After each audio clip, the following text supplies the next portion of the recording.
दोस्तों, क्या आपको पता है कि आपका पैसा आपके बैंक अकाउंट में रखे कम होता रहता है? सुनकर आश्चर्य हुआ ना? ऐसा कैसे हो सकता है? जी हाँ, औसत इन्फ्लेशन की दर लगभग 6% वार्षिक रहती है, जबकि आपके बैंक के सेविंग अकाउंट पर 3 से 3.5% की दर से वार्षिक ब्याज मिलता है। अगर आपके बैंक अकाउंट में साल भर के लिए 100 रुपए पड़े हैं, तो एक वर्ष बाद रहेंगे तो वे 100 रुपए ही, परंतु उस 100 की वैल्यू 97 हो जाएगी। पैसों की क्रय शक्ति समय के अनुसार घटती रहती है।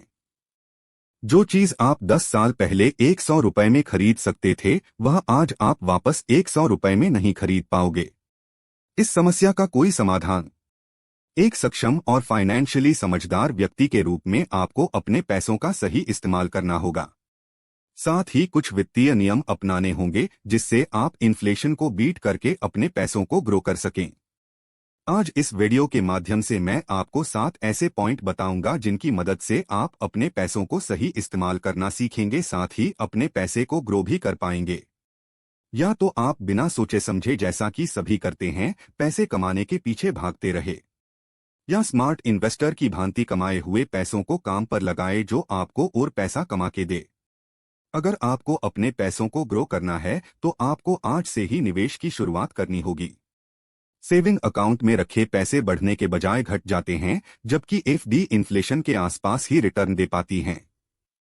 इसलिए आपको अपने लक्ष्य के अनुसार और अपनी रिस्क लेने की क्षमता के आधार पर इन्वेस्टमेंट शुरू कर देना चाहिए।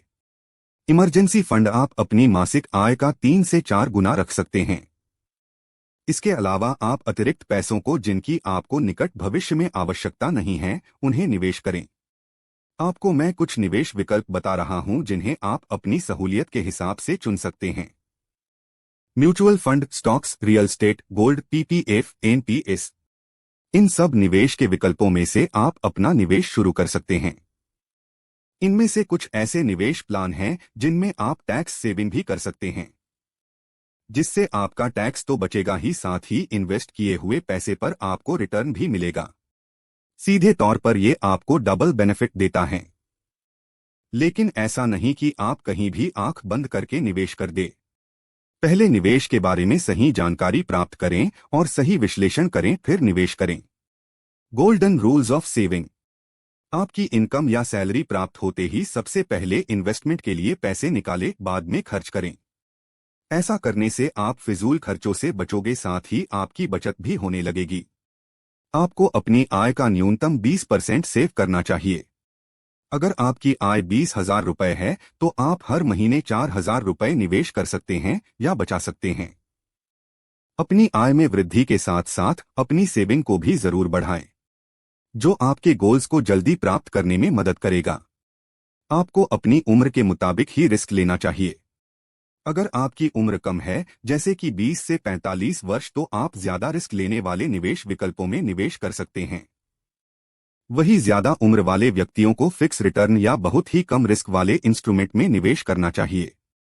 Regular your investment.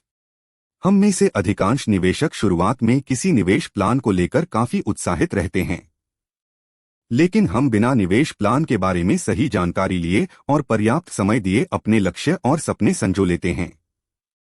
ये मानव प्रकृति रही है कि किसी काम को अति उत्साही होकर शुरू करना, जैसे कि व्यायाम प्रारंभ करना, किसी नई भाषा को सीखना शुरू करना, परंतु कुछ समय पश्चात इन कामों से हाथ खींच लेना। पैसों के मामले में ऐसा करना आपको बहुत बड़ा नुकसान दे सकता है। सेविंग में भी बूंद बूंद से घड़ा भरता है।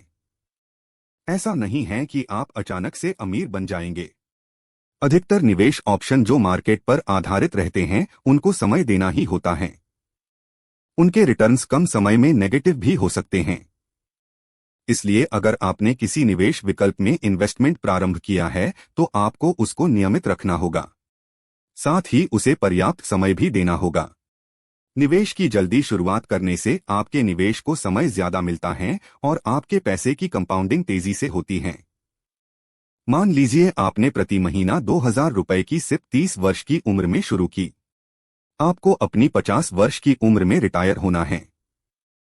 यहाँ पर 12% की दर से आप 50 वर्ष की उम्र में 20 लाख रुपए के साथ रिटायर हुए। परंतु अगर आपने यह निवेश 20 वर्ष की उम्र में प्रारंभ किया होता तो आपके निवेश को 30 वर्ष का समय मिलता। यहाँ पर आपकी मैच्योरिटी होती 70 लाख रुपए। यहाँ पर 50 लाख का अंतर पैदा हो गया है, जो कि बहुत बड़ा होता है। इससे आपको शायद समय की कीमत का अंदाजा हो गया होगा। अपने पैसों को हमेशा अलग अलग जगह निवेश करें। अगर आप market, stock market, mutual fund, real estate में निवेश कर रहे हो तो आपको कुछ फिक्स्ड ब्याज दर वाले निवेश विकल्पों में भी अपना कुछ पैसा डालना चाहिए। आपके पोर्टफोलियो में mutual fund, shares, real estate, gold, PPF, bonds का डाइवर्सिफिकेशन आपके पोर्टफोलियो को विविधता प्रदान करते हैं।